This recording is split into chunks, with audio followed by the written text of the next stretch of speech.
Today's guest is one of the funniest guys I know. He's a, he's a beautiful, unique fella. You know him from probably maybe Workaholics. He have a famous character on there. Montez is the man. And he also has been in a lot of other series and stuff. He has a podcast of his own called Riffin with Griffin.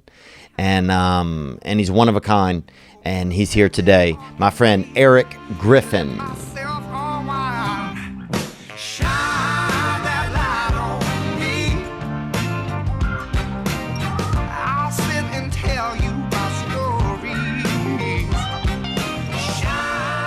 Surprised you don't have Theo water. Yeah, well, we're looking into it. We got Gianni. we just ordered some hydrogen and oxygen for Gianni to mix up for us. In between his auditions for big movies. Dude, he's here interning. What's he doing? Huh? No, he's in here. He's feeling himself. You understand? So much. Oh, he should be a centipede. How much he feels himself, bro? With all the hands he's got. Unbelievable. Yeah, unbelievable. Anyways, I'm here, man. Thanks for having me. You bet, man. We, we're happy to have you here, man. Good to see you today, bro. Are you? Yeah. I don't even know what's going on. I know. Nothing's going on. I know. What's going on, man? You look nice. I said I wanted to wear my good shirt today for you. Actually, I just did this movie. I do movies too, Gianni. And they gave me all the clothes. Oh, that's good, huh? Yeah, so I was like, I'm going to wear that shirt. Isn't that nice sometimes I know. You do that? I know. But, dude, you know what I did yesterday is I don't know if you follow Eddie Bravo. Oh, yeah, dude. Okay, so Eddie Bravo. Follow him. I have to listen to him in person sometimes, and it's wild. Okay, he put up this post of this dude. Okay, so the guy it's on his Instagram. So a guy walks across the street. He pulls out a gun to rob a dude, and then the dude cold cocks him, beats him down, and then now this dude that had the gun is passed out on the ground like this, okay? The dude kicks him in the head 9 times. Yeah. I said, I think that's excessive. What? The guy was going to shoot him. I know, but the victim has the gun. He picked the gun up and he kicked this dude in the head 9 times. I just said, I think that's excessive. You already won, okay? And then I'm talking about all the comments of these monsters that follow him. Saying what? Shoot the man? Yeah, they're saying that's street justice. Yep. And but it's still excessive. It's excessive street justice. I mean, here's the thing about street justice is it's lawless. It's not. But there's no referee. Check it out. Once it was videotaped, it now has a referee. Because humanity, yeah, people are now because that guy could go to jail. Yeah, that's the sad part about how the system works. Wow, the guy on the ground can actually sue that guy. Yeah. He can sue him and be like, yes, I know I tried to rob him, but then he punched me and I'm passed out and he kicked me 9 times in the head, and now my neck is. This dude's gonna be in court like this. I can't even move my head now, Your Honor. And then he can sue that dude. He can't even move his arms. He have to put his head on the Bible. Yeah, he got. I know he gonna be like, I promise to tell the truth, the whole truth. I don't know. It's just the responses are crazy. I'm crazy. Yeah. Everybody's getting on me have you ever had your life in danger? What do you? All I said was this shit is excessive. Yeah. That's all. I don't know. Yeah, no. Look, man. Well, I'm trying to think. Say if I walk up on a guy and I have a gun and he beats my ass. Right. The next day, I can't say I can't say anything. In court I could say something with some bullshit attorneys and a bunch of kind of Muppet shit. But in reality, if that guy you wouldn't say anything. Cuts off both. If I wake up with no arms and legs, I can't be like, well, dang. You know? But check it out. I get you. But if the cops come to you because they go, hey, we have this on video. Right. At that point, you're like, okay, well, yeah, I got to say something now. Let me get something out of this. Right. If that's your vibe, if you're like, let me get something out of this, then yes, I agree. And I'm not saying it's your vibe, but yeah, then you do that. You go and get your deal, get you a Christmas, a Christmas. Let me make, there it is right there. Look at this. Perfect. And let me make this point too, by the way. Are these black gentlemen? No, I think that, here we go. Well, I'm just saying. Just getting all the facts. Oh, wow. I like the voice of racism coming from the side. Look at this. Look at this. Pow. He cold knocks him out. One kick to the head. 2, 3. Well, he's angry. 4. Yep. 5. Yep. Oh, that guy's almost like a Now clock. he's going to call the cops. 6. You get it. Dude's out. Dude's gone. 7. Gang, bro. Okay.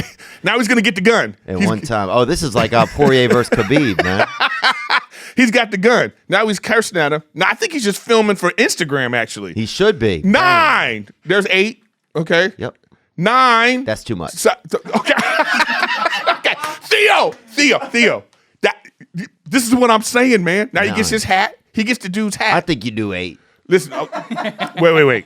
This is my point, okay? This is my point.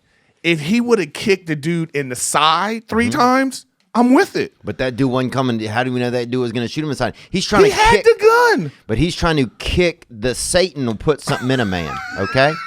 He's trying to kick that out of that man. Whatever that is in the man's head. This is the Lord's work? This is the Lord's work. Well, look, man. The Lord is wild. Oh, my People think the Lord's lives in a library, baby. The Lord is wild. This is when your 800 number pops up. And people call to donate money. No, but We're saying. here for the Lord. Call 888 the oven. 888 the oven.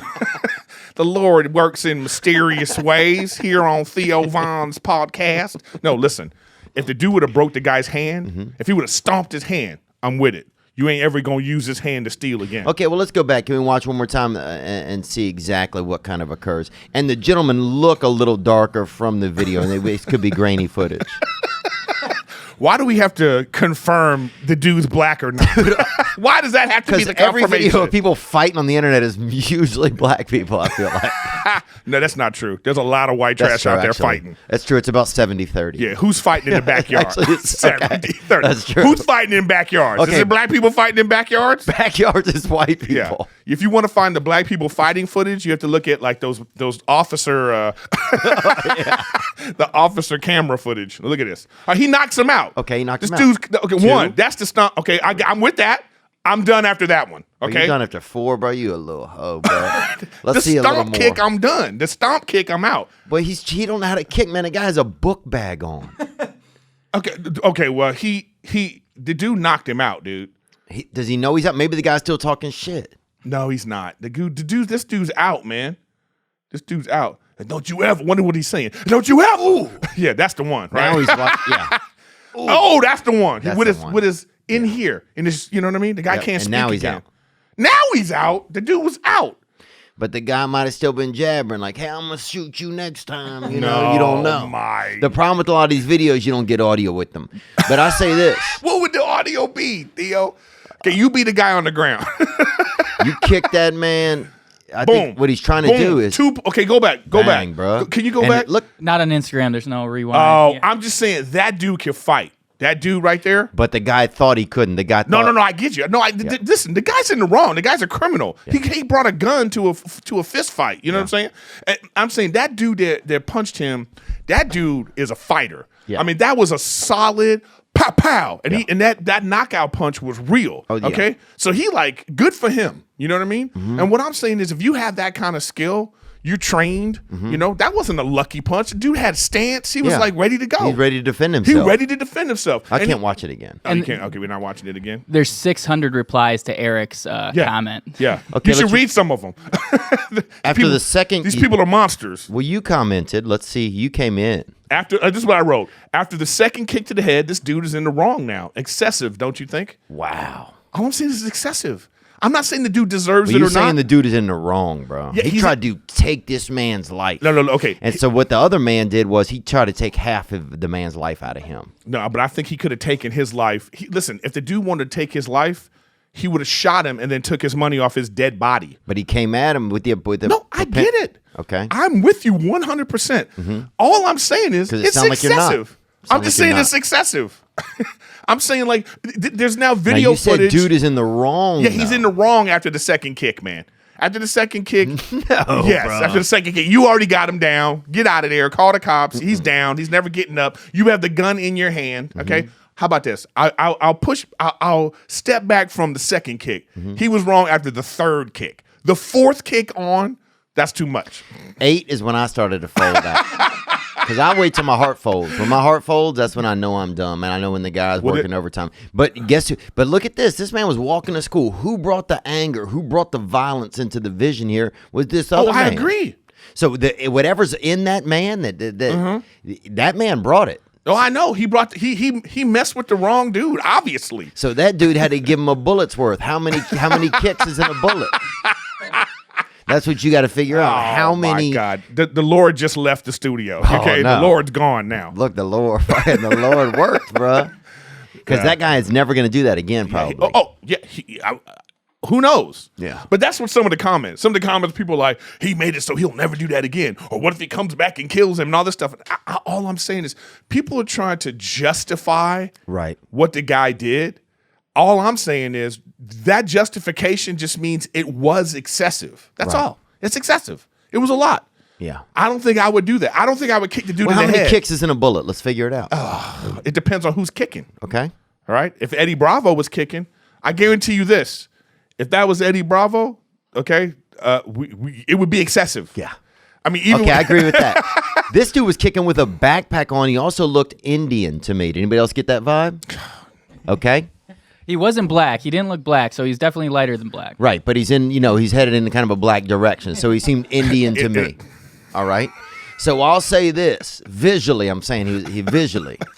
Now, Indian leg has very little meat on it. We've all seen an Indian leg, bro.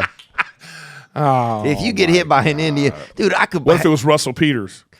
Russell Peters got a chubby leg, bro. Nobody thinking Russell got muscle. Dude, his name rhymes with muscle, and I've never once heard it rhyme. Okay. The views expressed by Theo are not the views. It should be. His name should be Ristle, because you know what that rhymes with, baby. Gristle, brother. Look at him, dude. Oh, yeah, he ain't doing nothing. This is not a good video. He looks fat here. Why would you show this video? Because he looks like he is, you brother. Found that? Did you put fat guy boxing? Is that what you put in? Yeah, fat Russell Peters boxing. Oh, man. That's unfair to him right there. Unfair to what? That's him. How is he unfair to himself? But but no, I love this, Eric. Man, it's a great thing because you're gonna start to think with all of the stuff they keep coming down on police and and police are undertrained. They're not paid well. Yes, I agree. You're not getting the best people doing, or not. You're getting people that want to do the job, but you're not probably getting like people that have maybe some of the most experience or the best training or anything like that. Mm-hmm. So at a certain point, the police, who's even going to go do that job anymore? You know what you're saying right now to me is the root of the problem right now. And I'm so glad you said that, how you're talking about it. The problem is not necessarily the cops. The problem started with who are you choosing to be cops? Yeah. You're not paying them enough. It's a dangerous job. Their whole motto is get home. Yeah. Damn, that's crazy, I don't know if you ever you ever meet a cop like that. This is like a real motto. They're like, we need to get home. Make sure you get home. And I always say, thank God firemen don't feel like that. Right. Because they get to a burning building with some kids and help, and they're like, we got to get home. That looks dangerous. So sorry, I hope it works out. What I'm saying is I feel like the cops should be trained like Navy SEALs. Mm-hmm. It should be 5 years before you're able to be a cop. You know what I mean? And you're trained, and look, talk to any in-shape cop. Mm-hmm. You know what they can't stand? Fat cops. Oh, yeah. And those are the ones that... Yeah, they call them fops. They call them. Those are the ones that cause the most trouble. Oh, dude, a fat cop. Dude, look, here's the thing about a fat cop, dude. You say something to them, they pop off. Bro, Yeah, but I would too. If a cop is my size, I totally get why they need a gun. Yeah. You think I'm fighting? You come at me, I'm like, hey, back up. You know what I mean? I'm not fighting so I get it. So I just think so they're not. And people aren't leaving like Harvard going like, you know what I want to do? Yeah. I want to be in law enforcement. I want to be in law enforcement. I want to be out there on the front I want to be on the front. No, they're not doing that. So these are people they should be, cops aren't paid enough. They aren't trained enough. And there are not enough of them. Yep. And if they fix that problem, then the problems that filter down through there are these are people out there worried about their life and their safety. But what I'm saying is the job's dangerous. You knew the job was dangerous when you took it. Yeah. So no, I'm saying, yes, you might get shot. You might get beat up. that's the job. Right. Yeah, the job ain't selling shoes, but also you gotta put handcuffs on somebody. Like if doing podcasting, you might get shot, then I'll be like, okay, I get it. This shit is dangerous. Yeah. Theo got to have a gun right here. Yeah. If somebody come in and you pop off, because people are like, man, podcasting's dangerous. No. Yeah. So Now, look, I will say, though, if I pull out my gun and you take it from me and kick me 8 times, bro, I'm okay with it. Okay, I'll say that. This dude, right? I would not kick. You know what I'm saying? I'm just messing with you. No, but look, but I love this conversation. Let's get back into it. All I'm saying is I'm not going to kick a dude 8 times in the head. I'm going to kick him in the side. I'm going to break some ribs. Oh, you flirting then, I'm going to break his... In the UFC, you want to put you know I'm putting the tip in. Yeah, in the UFC, that's flirting. Them boys out there trying to take, dude. Look, even when these UFC, they take the guy till he's out. Man. I get it, but there's a guy there to step in and go like, "You're about to kill him." There was nobody there to tell that guy. I think that 9th kick to the head, it might have done some real damage. Yeah. And yes, I get it. People would say he deserves it. I'm just saying, like, damn, are you just that kind of monster? Yep. You know, so I'm not that monster, right? You know. Okay, so let's say if that man had come at you, what do you do? He would have got my wallet, right? You know what I mean? I would have been like, here you go, don't get out of here, because it's not worth it. Yeah. To me, it's not worth it. You know, I think if that guy was really going to kill somebody, he would have done it. That's what I'm saying. It would. He obviously he just messed with the wrong dude. Clearly. Yeah. That dude was serious. Like I'm not a fighter. Yeah. You know, I'm a big dude, but I'm not a fighter. You know. So yeah, if you was a cop, you'd pull out that piece then. Oh yeah. Saw him off right there, bro. That's it. I feel you. Yeah. But I wouldn't want to be a cop because I know how dangerous that job is. I wouldn't want to, Do you feel like people think you're a cop a lot of times, like a plainclothes officer? No, nobody would think that. Really? No, you think I'm a plainclothes officer? If I could see you and you're like, yeah, I'm also a cop, I'd be like, oh yeah, I could see that. I'm a retired cop. That would be. I would believe that. I can see you on desk duty a lot. I'm a dude that can I help you? Fill out this paperwork, Fill out the form, I'm that guy. I'm that guy in the movie. Or I'd be like Die Hard. I'd be the dude buying Twinkies at the, and then the thing breaks out, and I'm like, we need backup. I'm doing this all the time. We need backup. Do you think, because, obviously, especially in the past couple of years, cops have been under attack. They're always like not only are they under attack when they're on their jobs, they're in dangerous environment, like you're saying, but they get under attack in the media too. I agree. I mean, I'm not anti-cop at all. Yeah. But I do feel like there's two sides of this, and we need to talk about both things. And one of them is like, this is what they signed up for. Right. It wasn't government assigned. Right. Okay. They weren't like, you didn't get a thing in the mail that said, oh God, I gotta be a cop. And then, oh man, so I'm scared of certain types of people. Yeah, it wasn't like Publisher Clearinghouse. That old dude shows up with a big thing and says, you a cop now. Right, that'd be so great, right? Yeah. They walk in with a thing. Guess what, Theo? You have to be a cop. You'd be like, what? I don't want to be a cop. No, these people actually, I had a friend of mine.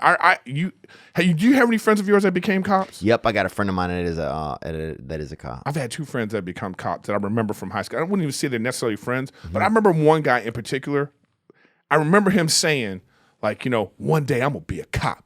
Yeah. And all these people, they gonna know. You know what I mean? Yep. He had it was like a revenge job. Oh wait, I think it is for a lot of people because, well, first of all, people that interact with the cops the most is poor environment. I remember the cop, dude, when I was like growing up, the cops were always around. Like, somebody's always calling them, people don't know how to communicate as well. There's not much skill to be able to communicate. Nobody has their own yard. Everybody's all kind of mashed together. So the more problems arise. So people need the cops. The cops always need to be around. So then there's a lot of people that have grudges with the cops, So then, with authority. With authority, yes. In the same way that you are with your parents or your teachers or anybody. I mean, that's the dynamic. Right. A lot of people look at cops as like, oh yeah, they're authority. Right. And then some cops also, they get, a lot of cops were people that were troubled or were always harassed by cops. They end up becoming cops. Mm-hmm. So now they're like, oh, I'm either going to do the harassing. We're speaking about motivation right now. Yeah. Why does someone want to do something? And I think that's part of the training process. It's like when you go to jury duty, right? And then they ask questions to you like, have you ever whatever? And then you was somebody that's like, yeah, I don't like police. Or if you said, I think all black people should go to jail. If you said something like that, they'd be like, oh, thank you, Mr. Vaughn, you are excused. Yeah, and then they'll let you back out into the world, which is crazy. Yeah, it should be when you get to the door, they're like, can we? You got to go through this 6-month program. Right. I'm saying they don't, I don't know if they do that for the cops or not. If they ask them these kind of questions, I think that when somebody comes in to be a cop, there should be a questionnaire to let you know after you answer these 25 questions, they'll be like, yeah, I don't think this person should be a cop. Right. I don't think they're doing that because they need cops. Well, the racial problem too, I think with cops, so many times cops run into like black neighborhoods or poor neighborhoods, which in America, a lot of them are black neighborhoods, like, especially in cities. And there's a lot of crime. There's a crime. So they get used to showing up and somebody pulls out a gun and shoots their friend. So I think there's more of a nervous energy when they pull into like a black environment. I don't think that's... Well, here's the thing. Then maybe they shouldn't be pulling into the black environment the way they pulling into the black environment. But what do they do? Supposed to slowly leave letters and stuff and say they're coming? Like, listen, when we're talking about... If they've been called to come in. The Army, the Navy, the Marines... When they have something called rules of engagement. Yeah. And rules of engagement in war, they'll tell them, hey, don't go into that village and shoot anybody because you're going to start an international incident. Right.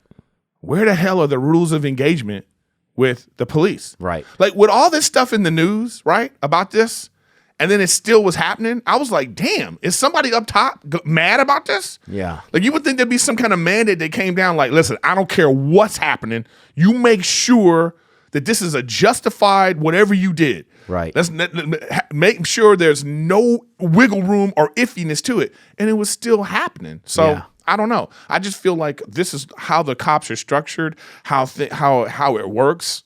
That's where I think the problem is. I mean, we need the cops. The first person that's going to call the cops is the same dude that don't like the cops. Right. He going to come home and be like, damn it, what's wrong? Somebody robbed us. Yeah. Call those pig-ass police. They still going to call the cops. So we have to have a better relationship, and I just... Yeah, I think that's a good point. Yeah, some better relationship. It's like, is it better training? Yeah, what are the rules of engagement? If you show up to a place and you're a cop and you're, and you're engaging with somebody, and they don't, like at a certain point, you have to, at some point, if it's a criminal, if somebody's committing a criminal act, you have to put, I guess, physical force on. Will you just leave at a certain point? No. What I'm saying is this, and this might be unpopular, but it's like, I think that the criminals need to be the ones to shoot first. Yeah. Okay. And listen, I get it, but that's the job.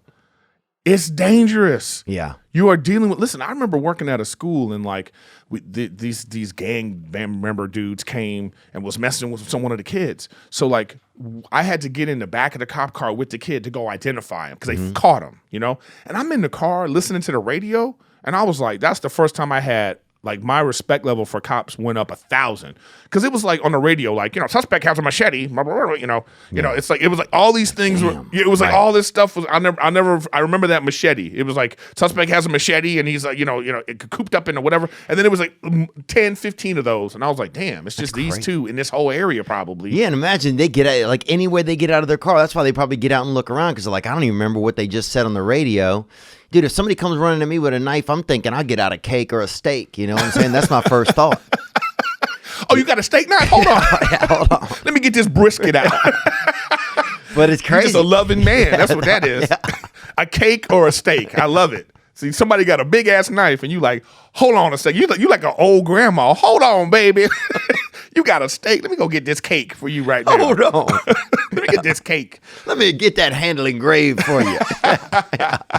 Nah, man, but But isn't it interesting though? It's kind of fascinating. It's like there's a lot of levels to it. It's like, cops show up into places that are violent, right? Or places where there's been called that there's something violent happening. Yeah. So they're on alert, right? There's probably a lot of people that once they get there that are like, oh, fuck the cops, that aren't like, don't want to pay attention, don't want to listen, don't want to like engage with the cops at all. Yeah. Which probably sets them in more of a fearful mindset. Not to mention that they don't have probably a ton of training.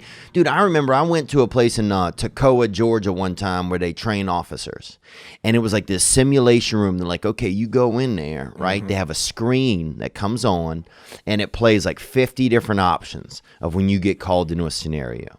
So you get called in, it was all types of scenarios. One of them was a classroom. You get called in, there's 6 people in class, somebody's smoking a joint in the back of the classroom, right? It's like a college. And it looks like that on the screen. You go in and you can talk to the screen and the people would engage back with you, right? So it was really, and then also in the corners of the room, they have weapons that are loaded with these paintballs, but that are plastic, right? And so if some of the scenarios you get fucking shot at, right? Yeah, but here's my thing. Though. Right. And I know why they do that kind of stuff. Because this reminds me of that scene in Men in Black, where it was a little girl with the physics book. That's the one he shot. Right. And he had his justification. What I'm saying is you can't just walk in the room because you think the black dude in the back smoking a joint, well, he's the one. Right. Well, maybe he got glaucoma. Right. Maybe he got a terminal cancer and this is what he has to do. But you don't know that by just coming in. You can't just judge a book by its cover. Right. No, I agree with that. Yeah, I'm not even. Ted Bundy's over here looking all cute. Yeah. You know what I mean? You know what I'm saying? You coming in like, yo, what, you trying to holler because you see right. Ted Bundy, and then he's the one that wants to eat your fucking, liver. You know what I'm saying? So yeah, he got his little spice rack out of his bag.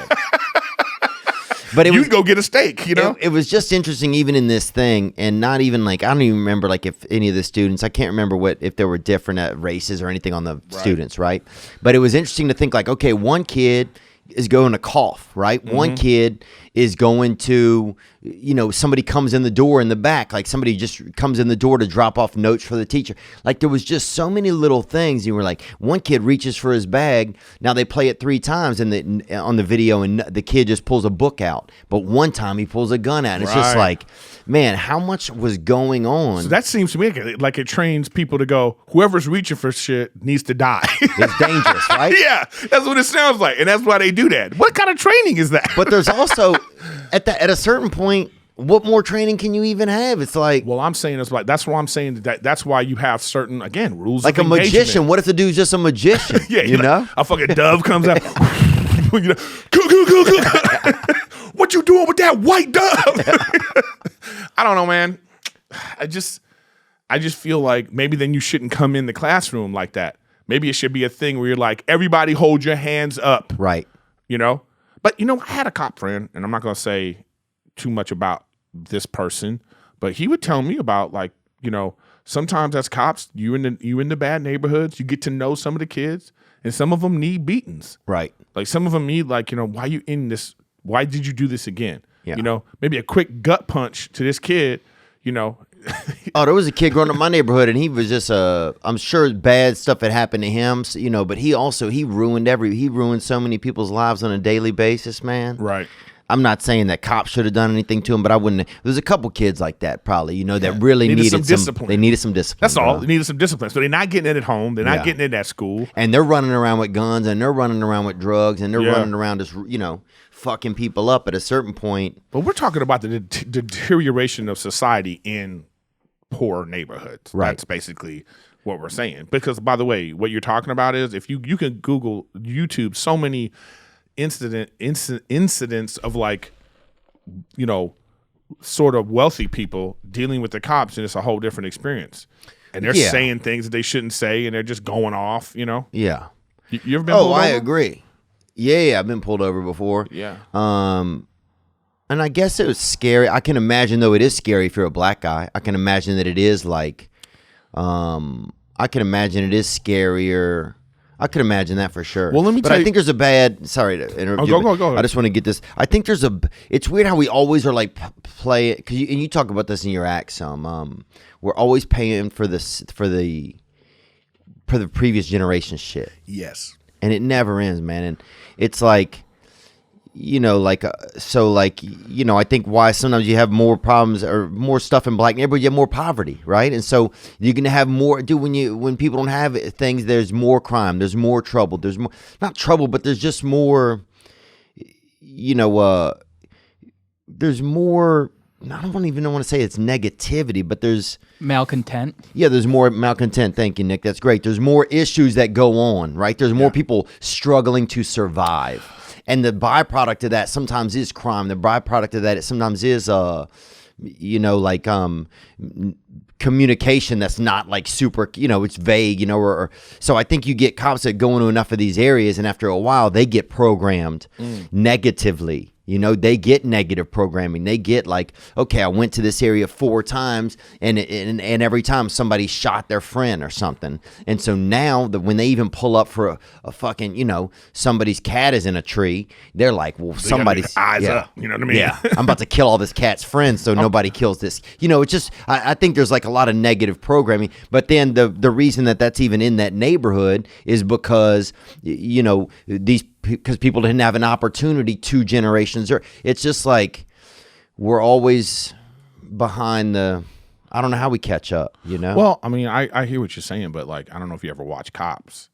Oh yeah, I watch it. Sometimes it hurts my feelings. I know, but what I'm trying to say is there's a lot of white people on Cops. Yeah. Okay, there's a lot. Like, there's more white people on welfare in the country than than no, black I know people, than minorities, right? Because just per capita, there's just more white people in the United States. There's a lot of poor white people. Yeah, and cops go into those areas too. Yeah, it's just for some reason we're not hearing about the unarmed white kid getting shot, and it's probably happening, but we're not hearing about it. Right, we don't hear. But the news doesn't choose to make that a thing because it doesn't. That's a good point. You don't hear that as much. And also, I think black culture has more of a black culture is more. They're more excited about guns, bro. They're kind of like Navy. I wouldn't say that because when I'm looking at cops and I see. That's a good point too. I'm just saying, it's like the perception that you have is that because you've said quite a few times now about the urban areas and black areas and that kind of stuff, and I'm just saying like.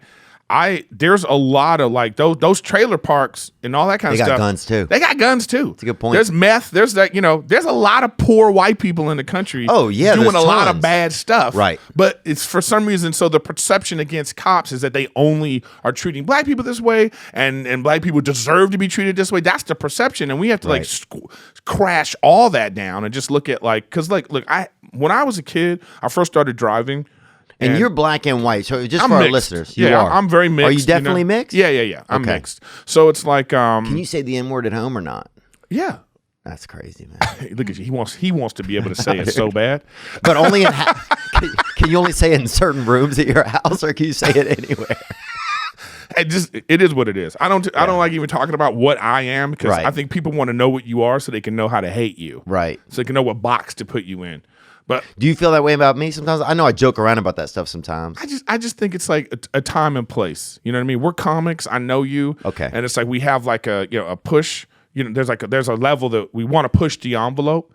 So it's like that's such a word that polarizes people so much that it's like, is it even necessary? Yeah. Because even I find myself in certain situations where I'm like, I'm gonna leave this one out. But I have certain jokes on stage where I feel like, oh, this is a good time to say this, right? For effect, a certain kind of effect. Then there's other times my thought is like, maybe we should just get rid of it, because of the conversation that it brings up. It's like, let's just get rid of it. It's not even worth saying. It's not even worth it. Yeah, just because of all this, you know what I mean? It's like, but it's like if it hurts enough people's feelings, or you just kind of go, okay, maybe especially if like you're saying it in a certain way, and then if it makes people like question, what is that about? Then you're like, oh, was it even worth it? Yeah. So I mean, I don't know. I mean, that's just I always find like I don't like when. Like when I've seen like upper echelon white comics find a witty way to put this in their act, and I see that and I go, okay. If it makes me think about that moment, I'm not in the act anymore because I'm just thinking about like, oh, you crafted that really nicely just so you could say nigga. That's why you did it. You being secretive. Yeah, and I'm just like, I don't believe that it's necessary all the time. You know what I mean? So I don't know. But like I say, it's all perception. No, I love it, man. I love the fact you're always able to think about, I always feel like you do a good job of incorporating a lot of this, a lot of like stuff, common thoughts or things that are going on in the social world and stuff like that. Like you do a great job of incorporating in your act more than anybody I know. I feel like a lot of times. Well, I appreciate that, but I'm trying to. That's just my experience, right? But you do a constant job. Like I always know, like whenever you get up there, there's going to be something that's kind of a hot topic. That you're gonna and it's be... like it may go well or it may Yeah. not. You know, I just think that all these things that go on going on in the world, it just makes us more thoughtful about what we're talking about. Because I don't want to not talk about these things. Right. Like I don't want to be censored, so I have to say to myself, how can I still talk about these things? And then get the joke across, make people laugh or make people get my point. That means I have to be way more thoughtful about how I craft my words, how I act things out, so people go, oh, I totally get that. If you don't, that's our job. Yeah. You know what I mean? So like the Me Too movement and all the racial divide, that stuff has made us be more thoughtful. I agree. I don't want to not talk about women. They're fucking hilarious. They're 51% of the population. Yeah. So we're supposed to just not talk about all the craziness Some that of these goes bitches on? ain't that hilarious, bro. Okay? I'll be honest with you, dude. I'm talking about the things that they do. Okay, yeah. Somebody's been hurt. Who hurt you, No, Theo? I'm just saying. Some of these bitches just keep saying they're hilarious and people start believing them. But No, I feel like we have to have a quota. I mean, I get so tired of like that tweets to the Comedy Store lineup. Where are the women on the lineup? Yeah. Where does that end? Because then people You can know be where like, the women where are? the Indians? Yeah. Where the Mexicans at? Yeah. It can go on and on and on. You got to be funny. yeah. But everybody needs an opportunity. Well, then bust your ass and get that opportunity. Yeah, you telling me that Richard Pryor, I mean, he was 20, Eddie Murphy. So this is some of the funniest men that ever existed. And they're both, and they're black men. You want to talk about George Lopez is a hilarious, entertaining man. Yeah. You know? I'm trying to think, even if you go, you know, like, I mean, the list could go on. It's just about who's fun, you know. Paula Poundstone, Joan Rivers, one of the funniest humans I feel like that's ever existed. Yeah. That's a Jewish woman. Man, you Eddie know? Murphy just signed a $70 million Netflix deal a couple days ago. Yeah, for a new special. Damn. I mean, I hit up Adam about that. I was like, so I should expect to get bumped by Eddie Murphy at the Comedy Store pretty soon? I hope so. That's going to be great. My dream is to bring him on stage, right? Yeah. Don't you want to do that? I know. Like everybody, you know, we get so excited. Delirious, Beverly Hills Cop, Trading Places. Just go through his whole. But then it starts getting bad. I know. Then there was. That was so good, bro. Norbit. Norbit. Oh, God, guys. He hasn't been good lately. No, man. But I want to go back to something you said a minute ago, man, because it really had me thinking. So, yeah, in my mind, a lot of times I get, and I don't know if it's that the media gets me like that or what it is. I think, like, you don't think that how many poor white neighborhoods have just as many guns as poor black neighborhoods. You know, I never really, like, if you'd asked me, like, oh, do people have guns? Yeah, but for some reason, in my perception, it could just be my own personal history. Didn't you know some dangerous white folks when you was coming up? Yeah, dude, I was thinking about this yesterday, man. Because I went and did this No Jumper podcast that they have, and that guy, you know, and so we talked about a lot of stuff on there, and I was thinking, like, yeah, I was scared when I was growing up. I was scared of angry black kids, and I was scared of kind of real redneck white kids. Those were the two groups that I was constantly in fear of, and it was really equal both ways. Yeah. Because I just didn't know. Some of them seemed so in with their own vibes that it's like it was just a risky place for me, and it all could have just been my own fear. Maybe there was nothing to be scared of. Right. But like you say, perception is, you know, I remember being in Montana. I've told this story before, but I was in Montana. I was doing the Lucas Sealy show. not Tribble that Run. one. Tribble runs back in the day. And I'm in Miles, Montana, which is like way north, you know? Yeah. And it's just like, it's that kind of town. Nomo, man. they call it, yeah. Yeah, it's that kind of town. Oh, definitely. The Walmart's the biggest thing in the town. Yeah. So I'm doing Yeah. my act, you know what I mean? It's me and this other white comic, you know? They only sell white paint. Yeah. Like, damn, They had to check my passport when I came into town. Like, isn't this America? What's going on here? You know, but I remember. How much bacon you got on you, buddy? I remember after the show, this white guy walks up to me. He's a little drunk, you know what I mean? He had that look, and he said, "Hey, man, you want to fight?" You know, and I was like, "No," you know what I mean? He might have been homosexual. I was. Because a lot of gay men, they don't know how to get into it. They figure we'll punch each other enough to be tired enough to lay down. Really? I'm gonna fight somebody and be like, "You want to cuddle?" Bro, that's aggressive. I don't know what kind of fights you been in. See, that dude that kicked the dude in the head, that's what he should have done. He should have laid down next to the dude, you know, and snuggled on his neck and spooned him. Don't you be robbing people, you dumbass. What you doing out here with your so little bullets? Your punk ass bullets. Put the gun in his mouth. How'd that feel? But anyway, wow, this got weird. So the guy says to me, he's like, you want to fight? I go, no, man, I'm trying to diffuse it. Because now I'm starting to look around and I'm realizing I'm by myself. It's me and this white comic, and we're in a white town in Montana. Like, literally, anything can happen to me right now. So I'm not trying to be that dude that's like, get off me, fool. You know, I'm like, everybody's going to... You ain't trying to be, the whole bar stops and looks, you know what I mean? I'm you like, trying to be Harvey Chocolate right. Milk. You know what I mean? So then the guy says to me, I try to diffuse. I say, where you from, man? You know, hey, well, you know, he's like, Right. He goes, I've had to do that before. I hate that. Don't you hate that when you have to pander for your own safety? That's when what you I was feel doing. like that? I hate so I that, say to the dude, man. where you from, man? You know, why you here? You know, he goes, That's most of my life. Man, it's so funny you said, go on. but this is what he said. I'm gonna tell you what he said because you want to hear this. He goes, I'm from New York. You know, I said, New York? What are you doing here? This is his exact words. To get away from the niggers. Damn. With an ERS on it. Yeah. Okay, strong.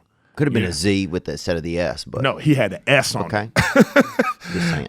It was strong. And so I looked at him and I said, Wow. And so he's saying that just to get a rise out of you. He's seeing how you're going to react yeah. here. So I went like this. I said, well, good job.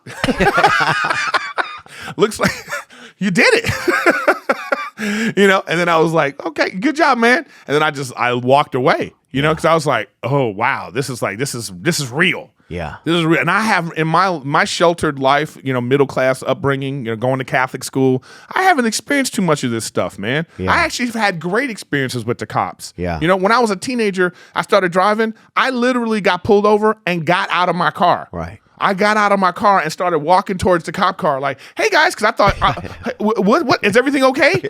You know, but I could tell that these two cops, thankfully, were trained. And they looked at me like, oh, he just stupid. Yeah. You know, and they took me off to the side like, yeah, and they didn't even give me a ticket or anything, you know, but they were like, all right, they can assess, like, they were like, this guy's not a danger. Right. Okay. But anyway, so I go tell the headliner, because I was featuring at the time for Triple. I was just starting. It was literally my first time going on the road. And I tell the headline, this white guy, and I say, man, let me tell you what this guy just said, because I'm laughing in my head. And he goes, what? Where is he? Let's go talk to this guy. And I'm like, hey. We ain't going to talk Wait, to this. why are you mad? You know what I mean? What are you mad about? I'm not mad. Let's get the fuck out of here. You know what I mean? Let's leave, bro. What are you gonna do? You gonna go over there? Because I don't got your back. I don't got your back right now. He gonna turn around and be like, me and my boy, Eric. Cut to me running down the street towards the travel lodge. You know what I mean? Like, what the fuck what are you doing, dude? Shit is a nightmare. But anyways, I don't know. That's just the perception that we have. It's just we have to, if we could just talk about it, you know? Because here's the issue too. It's like I can tell as a white guy that you take some offense to always hearing about like oh, it's the white cops going after the black kids, or, you know, it's like white people are always racist, white people are always wrong. And it's like it's a weird place to be in, because I think that we that's what happened with Me Too. Right. It turns into like we're all men are wrong. Right. You know what I mean? Like I'm lumped in with like, so once a man but see, that's they have lived through things. Right. So they've lived through things and they've had these experiences. So maybe their guard is up, and maybe they have to look at men and, hey, you don't understand how it is for me. So that's how we all need to start talking about. How do you feel about this, Theo? How do I feel about it? How do the cops feel about it? You know what I mean? And it's like, and then the criminals, we gotta, you know, they're still human beings. Yeah. You know? That is, I don't agree. Need to get kicked in the head 9 times. True. That's stop all I'm saying. 8, bro. If they roll with a gun, stop at 8. No, I think, look, man, it's definitely like, yeah, I love it when people, you know, we got to be able to think and feel around each other, you know? Yeah. And a lot of times. And we don't have to agree. Yeah. And people don't want it. And people don't. I feel like that's one thing about podcasting is it's like it's a place where we can try our best, you know, to at least, you know, discuss stuff or think about things. Yeah, that's all. Know? We don't got I agree with you 100. Man, I don't have any answers. We don't got the answers. We're just talking about it right now. And even if you disagree with me, even if you're like, even if you think like, yo, man, you need to get more informed or whatever it is like that, I'm trying to. That's why we're talking about this. Yeah, and our perceptions of things will be different. But yeah, I mean, I have felt like, yeah, like poor white people get under attack, you know, and like, and that there's no voice for them. I mean, especially in Hollywood, I always feel like, you know, yeah, that's a good point. In the White House. Yeah, I don't know, man. That guy's a rich white person. Yeah, but the poor white people gravitated like, yes, he's going to get us Well, he jobs. spoke to him. Nobody talked to him in 20 years. And the other candidate was all like, you're deplorable for liking this guy. You can't, you can wait. You going to criticize me and then ask for my vote? Yeah. Bitch, please. You know what I mean? Yeah. Get out of here. And it's tough. It is interesting. It's like we kind of, at some point, we just have to think like, that poor people, I don't care what color they are, man. I never looked, I always related to if somebody was struggling, if somebody was having a tough time. I felt like I've always was in tune if somebody was struggling. I didn't care what color they were, but I never looked at like my black friends or mixed friends when I was growing up and be like, oh man, like, their feelings don't matter. Or if somebody was sharing any of their feelings, like I was always more in tune to that than I really was anything else, You always have that great joke about that too, though, about the black friends come talking about you took all our stuff and you like, where is it? I'm on we live on the same street. You know what I mean? I just told. Well, then here's the crazy part. Now I added an ending to that joke where it's like somebody else has both of our shit. Right. They got your shit and they got my shit, and they're watching us fight over it. I used to have this thing about like how. Like I still have because you have a great joke about the fart in the elevator, which is one of my favorite ones, man. But I had this thing about so good, bro. About like talking about like I still have friends who are like a little older than me that they come from an era where every white person was the man, right? You know what I mean? Oh yeah. You know what I mean? That's that era. If you're like 40 and up, yeah. You that's the kind of racism where you like, you out there doing that podcast with the man, huh? Yeah. Like if I would tell those kids, I'd be like, I'm gonna do Theo Von's. You gonna sit with the man, huh? That kind of shit. That's crazy. You know what I mean? You sit with the man. And my thing is always like, listen, if you on the bus with a white guy, he's not the man. yeah, that's true. You know what I'm saying? Like if next to if at work there's a white dude next to your cubicle, that's not the man. Yeah, that's true. That ain't him. The man has changed. Yeah. I think that this era of white people, they're upset that they lost their chance to be the man. Oh yeah. Now I can see some of that. There's like some jealousy of like the era before. We're like, damn, I never got to be racist like that. I gotta love these, people. Yeah. But that thing you're saying about the elevator is like, exactly. It's like, you have a joke, and I'm gonna paraphrase it. I know you're right here, but it's like you walk. It's like you walk in an elevator. Somebody farted in there before you, like a generation before you, and people still blaming like you farted. Yeah, that's why I say like this is how white people now, current young white people feel about racism. Is like being in an elevator where somebody already farted. Yeah. You know what I mean? And then the elevator opens up and there's some black people coming in and you're like, I didn't do that. That fart's been here. That fart been here for generations. So it's like I get that sentiment. But if you look at sports is an example of like how long it takes for society to change. Just look at basketball. It was all white. Right. Okay. How long ago was that? Probably 50 years. You know what I mean? Exactly. 50 years. And then they let black people play. All right. And then they let black people coach. And now black people be general managers. And now cut to 50, 60, 70 years later, we have one black owner. Right. It takes time. Some it's going to take 100 time. It's going to take 100 years to to change society. Maybe we probably won't be alive to see where people don't care about race at all. You know what I mean? Because the aliens will be here, and then we'll have a different fight. Dude, a black buddy of mine told me that he heard that aliens don't like black people.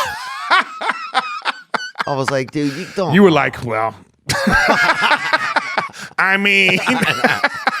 Not all black people, bud. I mean, it's just the ones. Yeah. Wait, just the ones that are unlikable. No, I there was this great HBO show. It was like a Twilight Zone type thing. I think it was HBO, but it was like the aliens came and the aliens put out a message saying like, give us all your black people. And if you do, we will. I've never heard anything like that. We will. It's a show. Okay. It was. He hasn't heard. And it was like we'll clean the air. We'll Are they trying to trade? Right. And so then it was like, what would society do? And it's like, of course, in the end of the show, it's black people getting on ships. Damn, bro. Black people getting on ships and then like, they taken away. You know what I mean? Damn. Yeah, bro. it's just like, what would you do in that situation? But I think no matter what they say, give us your fat girls. You know what I mean? You know what I'm saying? Like whoever it is. Yeah. But like when people make things like that, they always like frame it as like race. You know, Yeah. it's like I'm tired of it, but it is what it is. Yeah, I think it's I do think a lot of it is just time. And the media, they know it's most people know it's going to take time, but the news and their shit is, they want us to go to war. If you're at war, if people are fighting, bro. Yeah, something to talk about. Yeah, dude, like I think Today in the race war. Yeah.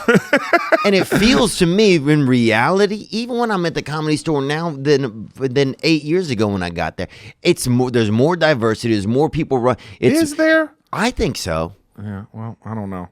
I think so. I think next time you look at the lineup, you might, if you start to count, you might be like, But a lot of those guys do want to. not Are really they calling in diversity. and putting avails? Is Chris Tucker calling and putting his avails in every week? You know, like our. why? But see, why does is- it have to be? Why does? Here's my point about, and this is the pushback. The other side is that why does like Is Martin Lawrence calling and putting his avails in? Yeah, he does. Well, he does actually. But I'm saying like if you look at like Netflix specials, for Right. instance, okay, why does the guys that get Netflix specials have to be either the ethnic people, got to be international superstars? Oh yeah. Okay. Fuck all Or of they that. got to be the most famous black people in America. But then like Joe Schmo white guy, he's going, give me the opportunity to be mediocre. Yeah. Okay. That's all I'm saying. Dude, look, bro. I'll be mediocre on Netflix. Like a lot of like half the white motherfuckers that got specials on Netflix, Yeah. I want to be just as mediocre as them. I know. Give me that opportunity. Yeah. You know what I mean? But I have to be like at the top of my game. I got to be like, you know what I mean? Why? And you better look at, and it's even some of the ladies, you better looking female than half the ladies they gave them to out there, bro. I know you a male, but I'm just saying.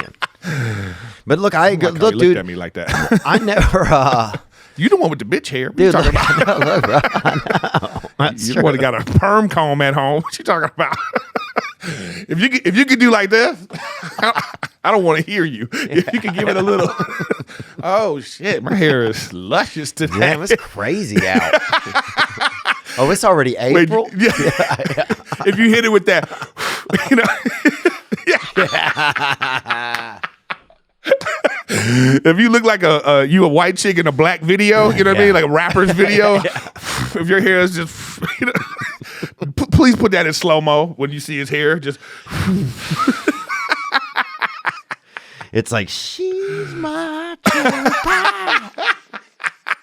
I don't know. But it's also interesting, man. I think everything, like race makes things also exciting, bro. Like it's fun. It makes things exciting, dude. get it. If everybody was the same, it'd all be boring, bro. It's nice to have, you got a little bit of, that people are different. It's all going to end up probably in a hodgepodge porridge down the road. Yeah, we're all gonna start looking like me. Or it's going to be a war. Yeah, or there'll be some crazy wars that start. But I think the wars next time wouldn't be based on like, people won't team up based on like their ethnicities and stuff like that. Next time they'll team up more based on not even their religious beliefs, but just what they believe in, maybe in their hearts and stuff as humans. Well, religion's still there. That's still religion's still a huge part of it.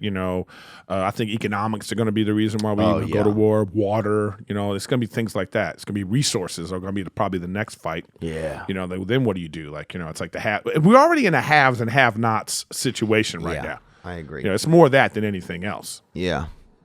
It's interesting, man. But also it's like, this is our life. This is it, And it's like, this is it. This is the time we got put into in existence. Like, this is what's going on. I know we're going to look back and be like, damn, why was I so worried about that instead of living? I know, huh? We just got to live, go on vacations, like meet people. You know what I mean? Yeah. I just think that it's like if you hate somebody, if you took the opportunity of this person you think you hate for whatever reason it is, if you took the time to be like, hey, what's up?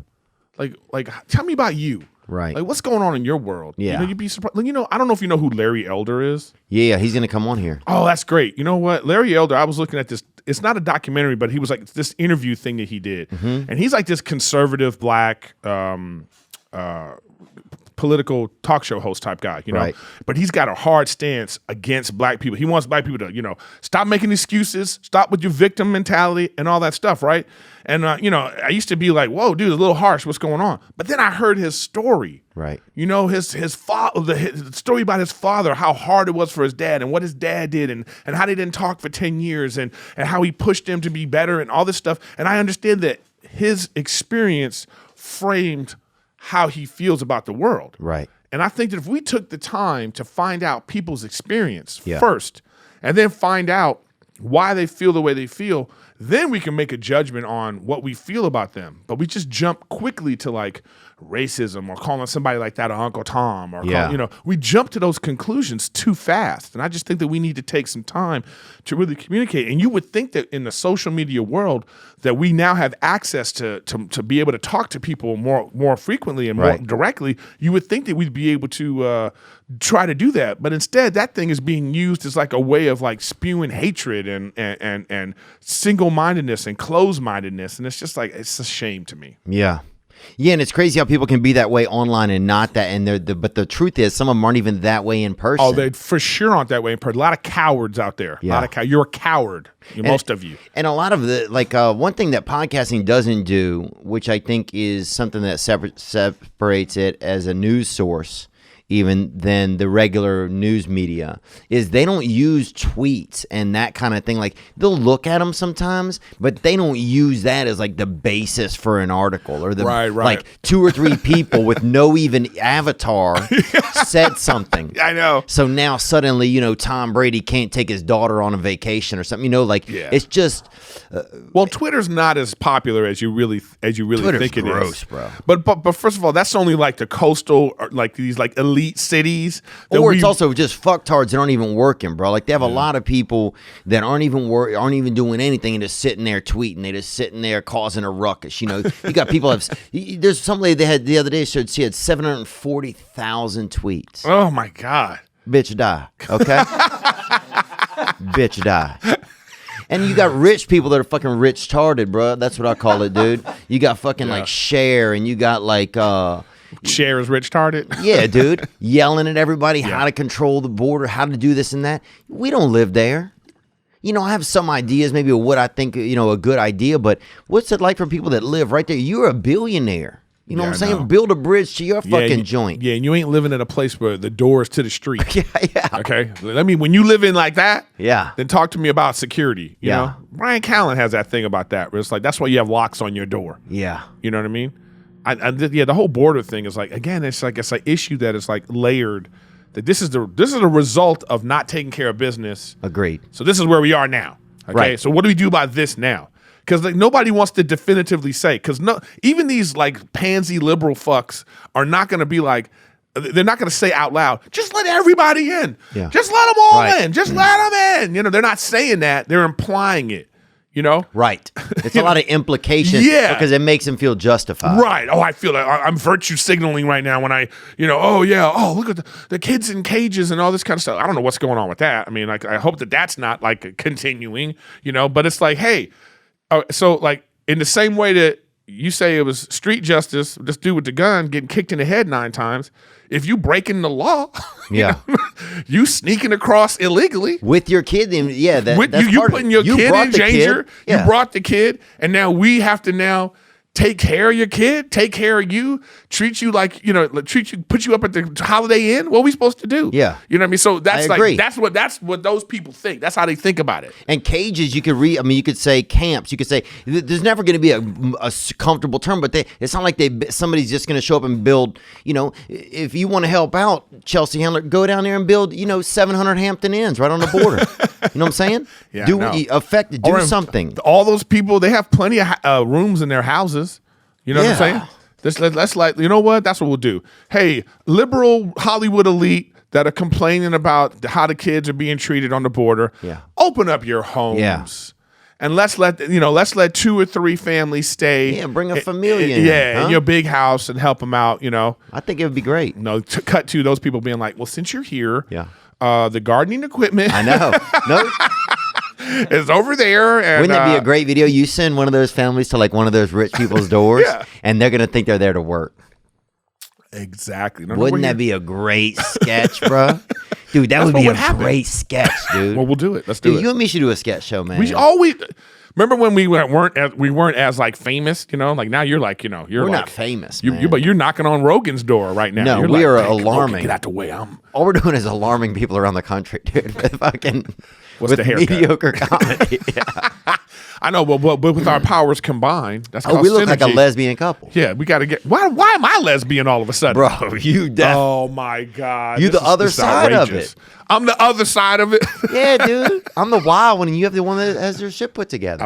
Eric, you look like kind of like a Here we go. softball coach. You know what I mean? You look like Here a he woman's is. softball coach. Oh, now I'm a softball coach because on my podcast I was the help. Remember? Remember, I was a butler when you said before, right? Gianni racist, man. Nick, why don't you help us Yeah. out here? I watched. It was a bellhop specifically, not Butler. Now I can see you being a Fine bellhop. line. You see? Oh, wow. You know what? I'm glad to be here to see the source. This is the source right now. This is like the Matrix, and you the white dude in the fucking suit, and I'm here like you telling me the truth right now. I'm going back to Zion. Do you think that racism at this point? I feel like racism can be all ways. Do you feel like Oh, for sure. people are just I don't think everybody's racist, man. I think Right. some people are tribal. I think there's like a certain like what racism really is to have power over people and use that power to keep people back. I agree. Not everybody's doing that. right? You know, so when And you I don't think a lot of people are doing that. right. Do you think they are? I don't think a lot of it's still happening, man. Right. Obviously, you know, but it's like I think in another 2 generations, even that probably won't be happening. I think it's some of it is stuff that's ingrained in people a little bit. Some of it comes from bad experiences they might have had. but you're talking about prejudice. Okay. Being prejudiced is Right. different from being racist, and I Right. think a lot of people are prejudiced. Right. You know, they have things about They have their prejudices. Yeah, exactly. Short people might be like, I don't like tall people. Yeah. You know, Oh yeah, chicks with no money. I don't like young guys that are caring and loving. You know, I want that old man with that bread. I'm just saying. You Dude, look, nobody thinking you and your grand. Let me tell you this: all these thoughts out here in L.A. All right, all these sugar babies. All right, nobody thinking you and your granddaddy going to sushi every week. Okay. Yeah. Nobody buying that you and Pop having a little sashimi, But bruh. in defense of that, Okay. not everybody is in a situation like that for that reason. Like, how old are you? I agree. We're in our mid-40s. Okay. Right. A lot of the women are trying to survive. No, not just forget the women. These guys in their mid-40s who are not married, no kids. Let's say you still want to have a kid, right? Who are you going to get with? Who's the relationship you're going to start? You ain't going to start with somebody your age. Right. That's like going to the pound and getting a 3-legged dog. You know what I mean? That's true. You don't start with a 3-legged dog. Yeah. You know, if you have a dog and it loses its leg, you Yeah. keep it because you love it. Yeah. You know, you're not getting rid of it. Yeah. But you ain't opening with the 3-legged dog. You know what I'm saying? Oh yeah, you gonna fucking get that little Bichon. You're getting that, that well-bred. That's true. You going to the puppy mill. You Yeah. know what I mean? Whatever that shit is. I'm just saying, like, it's not all situations of an older guy and younger woman is all what the perception of it is. You're right. It's just a matter of biology, too. You know what I mean? If you're somebody that doesn't want to have kids anymore, you've decided, I don't want to be a dad, I don't think I want to have kids, or maybe I'll adopt, then you could open up your spectrum of, like, who you could date. Then, yes, you could find a nice woman, in her late 30s, early 40s, and you like, because they're beautiful. They're out there. They got money. They taking care of business. They know what they want in bed. They got They the know how hair to act. care. They got the hair. Yeah, their I like place hair is clean. Yeah, their place is clean. All that kind of stuff. They got their thoughts in order. They know who they are. Yeah. They got a dream journal by the bed. You know what I'm saying? They got their vision board that's in the closet that it never got fulfilled. Yeah. You know what I mean? It's like they know those are vibrant, beautiful women. Yeah. But like if you're somebody that's like, well, I still want to have kids. I'm not saying a 40-year-old woman can't have a healthy kid, but like if we're talking about he gonna starting a be risky, relationship, though. it's gonna be risky. He gonna be risky, man. But I'm saying is You know what I I'm start saying? dating you, I got to talk about that day one. Oh, you 40? You want to have a baby? Right. Let's go do it. And then Right. maybe I want 3 kids. And if that's the case, then you got to start. Especially if she got a little cooler by the table with her eggs in it. Right. Yeah.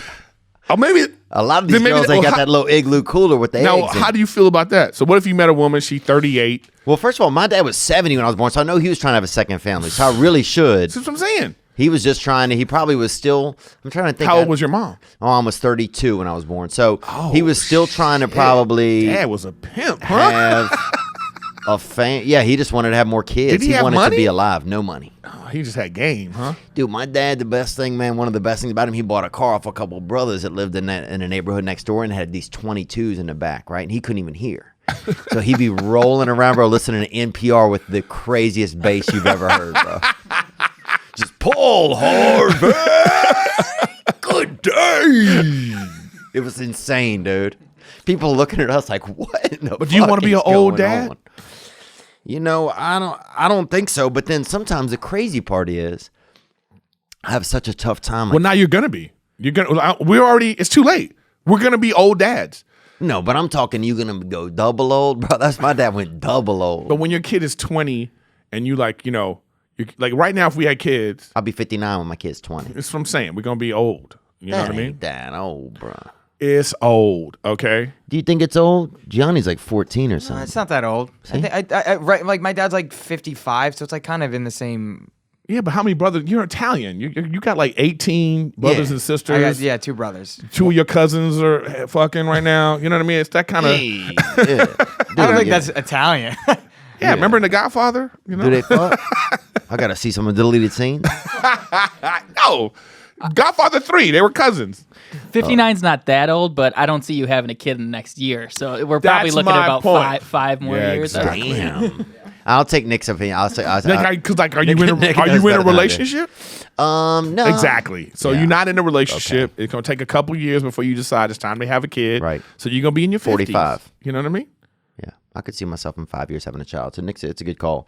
Yeah. Got to interrupt this episode. I got to let you know that this past weekend is brought to you by Skillshare. And Skillshare, it's a place where skills are being shared with you. It's an online learning community for creators with more than 25,000 classes in design, business, and more. You'll discover countless ways to fuel your curiosity, creativity, and career. So if you have ideas, you have dreams, maybe investigate them a little. You know, get an idea, spark it up.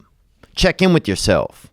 You can take classes in social media marketing, mobile photography, creative writing, even illustration. Whether you're looking to discover a new passion, start a side hustle, or gain new professional skills, Skillshare is there to keep you learning. You want to learn filmmaking? Try low-budget filmmaking. Tips and tricks for an indie look. That's one of the most popular courses at Skillshare. Join the millions of students already learning on Skillshare today with a special offer just for our listeners. Get 2 months of Skillshare for free. That's right, Skillshare is offering this past weekend listeners 2 months of unlimited access to over 25,000 classes for free. To sign up, go to Skillshare.com/Theo Von. Again, go to Skillshare.com/Theo Von to start your 2 months now. That's Skillshare.com/Theo Von. Support the podcast, get your skills up, and now let's get back to the episode with Mr. Erik Griffin. Yeah, man. What do you think about this? Let's get into real quick this James Davis thing that went down. Oh, what with went the down? girl with the young lady had a tweet making fun of Extensions, the rapper that got Oh, he got killed. Extension. Extension, yeah. And that James Davis, but that's not the girl. but the girl came out and made a joke. Oh. Also, James Davis tweeted her about something. No, James Davis called out the girl because he was the one that made the joke. She was the one that made the joke. Right. Okay, I know. I know the joke. I've seen the bit. Did you think it was all right? I thought I got it. But you know what that joke is like? What we were talking about earlier about saying the N-word. Right. It's one of those things where it's like, is this Necessary? is it really that funny? Right. Because like the structure of the joke, I get it. It's hilarious. Right. The point of the joke is funny. I don't know if she executed it the way. Like I bet you, if I said it, it wouldn't have gotten that Right. kind of thing. Right. But so that's important too about what you look like. So there's this meek little white girl who's making this, in that kind of smug liberal way. Yep. That's throwing a young deceased mixed boy under the bus. Or mixed young man. Just the way she looks. Or he could be Italian. That needed to be part of. She needed to realize. But I get the joke. I'm not mad at her for making the joke. I get the joke, and I think the structure of the joke is sound. I think that it could have been funnier than the way she did it. Because I get what she was trying to say. Instead of like, it's not, the joke ain't about him. Right. That's what people need to understand. The joke's not about him or even making fun of him. Right. The joke is about carrying around $50,000. Right. That's the joke. The joke is like, instead of carrying around $50,000, use Venmo. Yeah. That's funny. Yeah. And so the fact that the guy was killed because of the money is a way of emphasizing that I'm just intellectualizing the joke right now. No, and I'm just saying that she just didn't execute it in a way that it was like super funny. Well, it shows you how young people, I think, to me, it feels like like a millennial generation got more upset about this probably because they attach everything just to the person. Yeah. It's like more of the me culture. It's all about what I'm saying. They don't think. Right. They don't think. They just heard his name, and that means it's inappropriate. He's dead. It's inappropriate. He's dead, and you're making fun of him, and you're doing all this stuff. It's like, no. Yeah. She was making fun of people carrying around a lot of cash. Right. Use the Venmo app. And she used him as an example. Exactly. Right. But it just wasn't executed in a way that was super funny. Right. Should we play it for the audience? Let's play it. Is anyone still morning XXX Tentacion?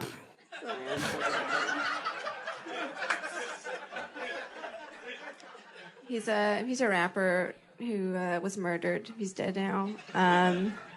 He was shot. He was on his way to buy a car with $50,000 in cash, and somebody shot him and took the money. Damn. Which is very tragic. But I think also it would be a very good Venmo commercial. I mean, that's the joke. Yeah, it's pretty funny. I mean, that's what I'm saying. Right. It's unfortunate the guy died. It is, but it's like if you tell a joke with JFK in it, bro, he's dead. Exactly. It's like people frame this into this thing too about like it becomes racial. It becomes like it becomes about this white girl. Well, she's not even white. She's Indian. But she looks white enough to me. But also, okay, so she's Indian. Here's what I would do. Who knows that? Who's gonna know Nobody. that? Like if she wanted to look Indian, she'd look Indian. Yeah. Okay. So I don't want to hear that. Yeah. If I close my eyes, what do I hear? I hear a white girl. Okay. And that's what people around the country that they don't know. They don't even know her name. And then you add that element to it. So what is that supposed to mean? And that's why I say people want to know what you are so they can know how to hate you. Like I'm all for her not saying like she shouldn't say what she is or anything. It's like, no, I'm just a person making a funny joke. Right. But I think she should. If I were her, I would go even further into this. I double down. That's what I would do. I would be double dirty. down. I would be the dirt with Dina Hashem, and she makes jokes that are just completely no holds barred. That's exactly what I would do, and she would have a career for herself. Yes, she could would. be the next. Who was the big lady that got skin that lost a lot of weight? Paula Bell. No. The big lady that got thin, and very... Paula Bell. Okay. She did the roast. Lisa Lampanelli. Oh, that's who I meant. And Lisa look, dude, Lampanelli. once she lost all that weight, They look where's the she same. at? Yeah. She disappeared, bro. Well, twice. I don't know, man. She like baby Jessica, bro. She fucking fell off the face of the earth, bro. So what did James Davis say?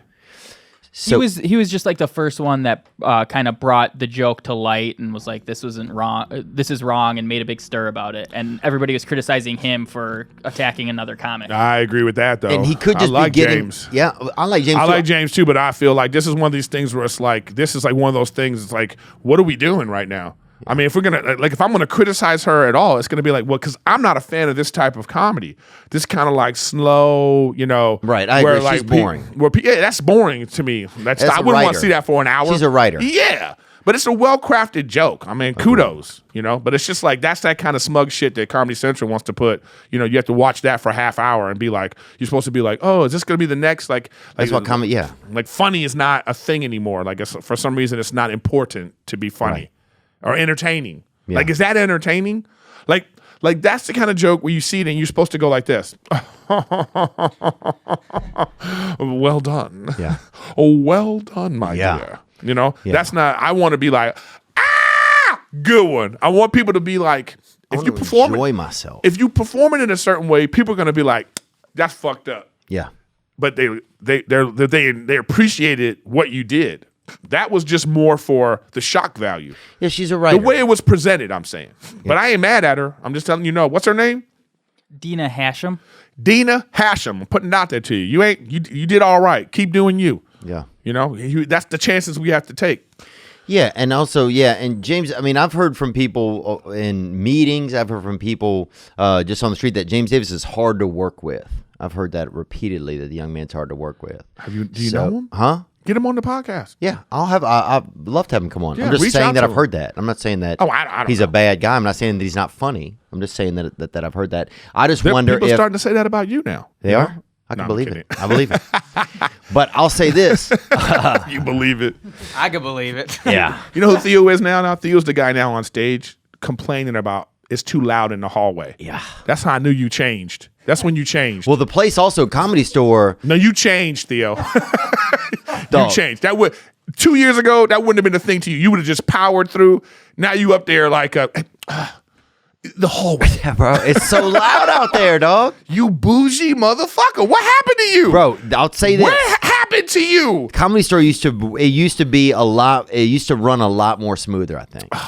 It's gotten chaotic out there, bro. Last night, dude, Joey Diaz on stage, the Right. mic's fucking shit the whole time, dude. The mic- It was shit before he went up there. Well, and it's like, y'all letting this man be up there with that shitty mic? Well, that's something they got to take. That's a technical issue. But every time the technician he's out back smoking dope every set. He's That's the true. technician. He ain't in charge of the. He's fucking The sitting there motherfucker play right by the piano. things. You think he know? You think he work at Radio Shack on the off days? I think he knows how to work all the equipment. Oh God. See what I'm saying? Now you changed. Bro, I'm just saying, bro. They got a stool over there where the guy that by the window, he used to stand up and work. Now he's sitting over there milling around, bro. Hey, I got attacked at the Comedy Store Well, years look, so, dog. so I'm just saying stuff has been going on for a long time, so I don't know what to tell you. But I think you should have James on. I don't know why he did that. I I don't know if I would ever come out against a joke and be like, this is wrong. right, that's what I'm saying too. Like, where's my mindset then? Yeah, because then it's like who's allowed to say what? That's not the business we're in. We are not in the business of censorship. Right. We're in the business of taking chances, and sometimes when you take those chances, they're going to go too far, and it's going to be pushback, like Kathy Griffin. Yeah. That was a terrible joke. Oh, It was terrible, and she's now bounced back. She's talking. She made a documentary about everything that's happened to her, and she's got a new special coming out. So that's what we have to do. Where's the special on? I don't know. It's probably gonna be Netflix or something like that. I'm not sure. But they have what I'm saying is there's a pushback after, but don't be coming out talking about what someone can or cannot say. My criticism is technique. You know what I mean? Right. But I get the structure. Yeah, if somebody had a joke, I would never be like, oh, I might think to myself, oh, I don't like that joke or whatever. Exactly. But That's how I feel about things. I go, I didn't like that. That's not my cup of tea. That's how I look at stuff. I'm just never I just go, man, I wouldn't have said it like that. That's all it is. I still try to enjoy people. and most of the time, I don't ever even comment on it. We don't even usually talk about this stuff. I just thought it would be interesting. Yeah, you brought it up, Yeah, and I just know everybody's been talking about it recently, and so I thought it would be interesting But to again, it's one of those things that's going to blow to over. think about together. It's going to blow over. Oh, bro. Nobody cares. We won't even put the clip up. It's so blown over already. Yeah. Who is it? These people got shit to say to me? Yep, these are people that, Nick. Oh, they all white. Huh? Dude, if you see him as that, I see this man, I can't even tell what color he is. Dude. This could be a woman. This is what I always say about Theo. He don't see color. He only see white people. That's hilarious. That is an interesting statement. Here's a question from Steven. What's up, EG and TV? Hope it's going well. Steven from Daytona Beach, Florida here. Oh, what up, Steve? Just got a couple questions. Erik Griffin, I'm wondering if you've ever had any formal singing training, because you actually sound like a really good singer. Whoa, And whoa. second question, could you guys do a Pretty bad. little improv singing sesh? This guy's Gang, high as. Oh, that guy's high. Okay. They're all high. Oh, It seems like it. you want to do a little? Well- what you got? A little We Are the World. What you got? What's your favorite song? We did We Are the World the other night on stage. Oh, you did? Who? We had that dude, Damn Long Neck, was out. Have you seen him on Instagrams? No. Damn Long. And he came on stage, and we had a group. We got some diversity up there, and we did it. We sang We Are the World, man. You got some diversity up there. I love how you always recognize. Look at all this diversity. I do. Everybody's always talking about it. See, you have some feelings about it. I like how you have feelings about it. I said, look, let's make it happen. Part of me feels like you want to be like, why can't it be white? Is it okay to just be white sometimes? This is your black hat, dude. Black hat. No, I'm saying to you. There's always an issue. Black people have an issue with any. Black people be in heaven, be like, what the fuck is going on up here in heaven, man? Yeah, because I'm sure up in heaven it's going to not be the right stuff. The movie choice is going to be all white. Oh my God! What is this? That's that's damn long, man. No, this is him. Yeah, you had him on stage. Yeah, he came up. We're second cousins actually. It's a long story. This is you. Like if you were locked in a bunker with no food for like it was like you thought the zombie apocalypse was about to start. Yeah, and you went into your bunker, but then you didn't have enough food. And this is after they found you like a year later. You've been living off like Spam, but there's just one can left. And then they found you. You come out. You're like just teaching roaches to do circus tricks. Yeah, you got roaches trained. They doing they doing fucking cabaret. What was there a question that came in too? Yeah, we got another. We didn't do the song. Oh, we didn't do a song. But Is there a song? Thank you for the singing compliment. We own the oven with Theo Von. I'm trying to think of a song I could even sing, man. I'm trying to think of a song that you. Are you a would country like. guy? Huh? I like all kinds of music, man. Don't pigeonhole me. Oh yeah. It don't have to be a diversity song. I see you liking a lot of church music. Church music. Yeah. This little light of mine. Yes. I'm gonna let it shine. Oh Lord, this little light of mine. I can see you. I'm gonna let it shine. Yeah. I can do the fat black girl part. Oh, I could see you being like kind of the fat black girl that maybe is kind of getting her shit back together. And I'm singing at church. Yeah, I could see you at church, maybe like on 227, one of the side characters. 227 reference, bro. How good was 227? This is my dude right here. People don't know about 227. It's underrated.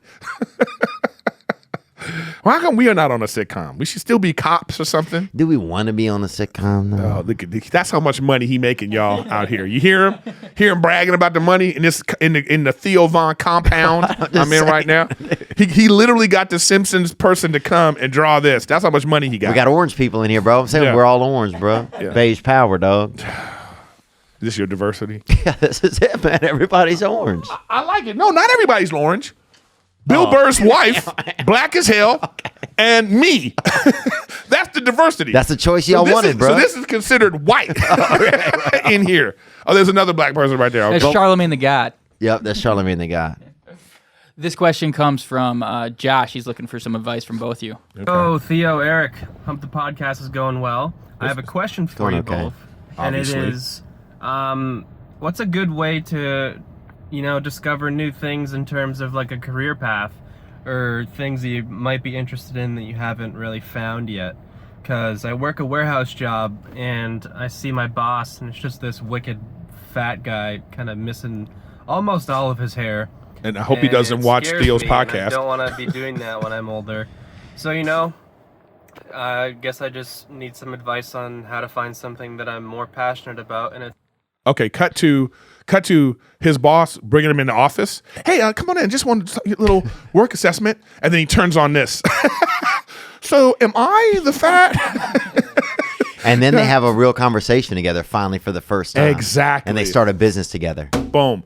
I think what you can do, buddy, what's the guy's name? Josh. Josh, I think what you should do is, figure out what moves you, what you're passionate about, and then stay in your car, drive Uber and Lyft for a little while to make money, to make ends meet while you're going to, that 2-year program to be a dentist or whatever it is that you want to do, you have to do it. Most people don't do what they want to do out of fear. You haven't left that job because you're scared, because you're worried about the things that you have in your life, that you're a slave to your possessions. You're a slave to your rent or that girlfriend that you don't really love. Figure out what you want to do in your life and then go out and do it. And then you find your happiness. Yeah. That's what you have to do. Yeah, I think, look, there's some good suggestions, man. If you're at the warehouse and you got the big boss, dude, I think what I would do is, I used to work at a warehouse, man. I didn't mind that. I like some of the smells and the peacefulness of just the products sitting there behind the scenes knowing they were about to go on the big stage out front, Big stage. You Like- clearly were robbing the place too. How much stuff did you take home with you? How many boxes did you open up and been like, oh shit, is this olive oil? Dude, I will say this. I stole one time when I worked at the grocery, I stole a gross of baby food, bro. 144 jars. Were you out on the streets? Huh? Like you have a jacket, like you need this baby food? Oh, nah, bro. You need them peas? I You was need at them the carrots? house, bro. Are you eating baby food? Yeah. Dude, I tell you this, bro. Oh, here we go. I'm not. Here's how you know you're not a pedophile, dude. After 2 or 3 jars, I was over it, man. Okay. I don't know if that's how pedophilia works, but But you know, because here's the thing: if you're a pedophile, you're gonna be cracking into those jars forever. You know, trying to have a meet. You know, taking somebody out to dinner or whatever. I just knew after 3 jars, I was like, "Fuck all of this, man." But here's what I would say, man. Yeah, I would have a little bit of a game plan. Yeah. And you'll move when you're ready, man. When you're really, really ready to make a when move. it's enough. Yeah. But that's don't when wait you'll do till it. you have to snap on the fat boss. So don't wait till like you're so unhappy. That's true. You're so unhappy that you make a bad choice. Yeah, because- set yeah. yourself up. You Yeah. know, start saving that warehouse money job. You know, so you save it, save the money, figure it out. Like this is my plan. Get a vision board, bro. Yep. Have a plan, because I will agree. Sometimes you build up resentments. Like sometimes I won't want to say Exactly. something. I won't want to talk to somebody about something. Then it's been 2 weeks. Now I'm angry at them. I'm angry at me that I'm afraid to make the call. And then finally, when I do make the call or have the conversation, it all goes away. It took 30 seconds. Yeah. Everything was cool. And now everybody's quiet in the hallway. Yeah. Yeah, man. Now everybody's quiet in the hallway, man. So I would say just take it easy, bro. Take it easy, have a little bit of a plan, and be sure that you want to, man. Maybe you Exactly. are happy, and it's just part of you telling yourself that you're not happy. You might work there for the next 20 years and really enjoy it. you Yeah, know? enjoy exactly. Like he has his own judgment on this job that he's doing. Yeah. He has his own expectations that he's not I loved following. working, man. I love when I worked at behind the scenes at the Dell Champs, bro. I'd be back there at night stacking, dude. We used to stack as much toilet tissue as high as we could, bro. We could get to almost 11 rolls one time, one on top of the next, You're man. just having fun in there. Bro, we had so much fun, dude, and people would sleep on top of the stuff, and people would, we had so much time. We'd be back there all night driving the forklift and doing forklift jousting, bro, and just What company is this? So I don't enjoying ever. each other. This is Dell Champs, and they went out of business. Yeah. I wonder why. Wonder why Dale Champs is gone. Sounds like a great company with good hiring practices. I used to clock in for work and go home and come back and clock out, bro. the worst. This is But look, that was nightmare. teamwork, man. Is that the was, only 2 questions we got? No, there's more. Oh, okay. That was teamwork. Teamwork, make the dream work. But yeah, man, I would have a little plan, or just find out if you enjoy what you're doing. You might enjoy it. Sometimes there's all these, especially listening to podcasts. A lot of guys and a lot, will say like, "Oh, you should." Like sometimes we might enjoy what we are doing, But I wouldn't build up any resentment if you're not, and I would have a plan if you're going to make a move. Yes, have to have a plan. Because, dude, that's how a lot of people with opioids and stuff start. You get a couple weeks out of work, you're chilling. And that's when you're like, oh, fuck, I'll have a pill, bro. And then you chilling for the rest of your life. and then dude. you feel like the only way out is a life of crime. Yep. It's like girls that think like, the only way I have to, sell my body, or I have to. It's like, damn. Yeah. Then what? There's people working at McDonald's. They not, Yeah. there's jobs. Yeah. You know what I mean? Yeah. I just- And every job should be, if you want it to be, should be a mean to the next thing, if you have that vision, Find a career instead of a job. But that's the hard part. Right. And some people's career could be a family. Your career might be a family. The job might be a side thing that you do because you like being a husband, or you like being a dad, or you like being a live-at-home son, A lot of sons living at home till 50 now. Have you seen how hard it is out here on these streets? Oh, trust me, man. Believe me, I don't want to pay the rent I'm paying. I wish I was at home. Really? Yeah. But your family lives in France, don't they? France. No, my mom and my stepdad Spain. just moved back from Spain. Oh, wow. They're actually living back in California now. Wow. So I'm eyeing that second bedroom. I'm like, I feel you. What's your stepdad like? he's a cool dude, really Yeah. nice dude. He's a really salt of the earth type of guy. Where I did- always say that he's gonna get my mom into heaven. Oh, nice. She gonna be his +1. Yeah, that's it. You know what I mean? He's gonna get to the gate. She gonna be like, I got a guest. And they're gonna Oh be like, shit! They brought Miss Griffin. yeah, man. What did your mom do? I feel like that'd be a great name for a teacher, Miss Griffin. I don't know. She was like, before she retired, she worked in like health and safety. So she was a health and safety specialist.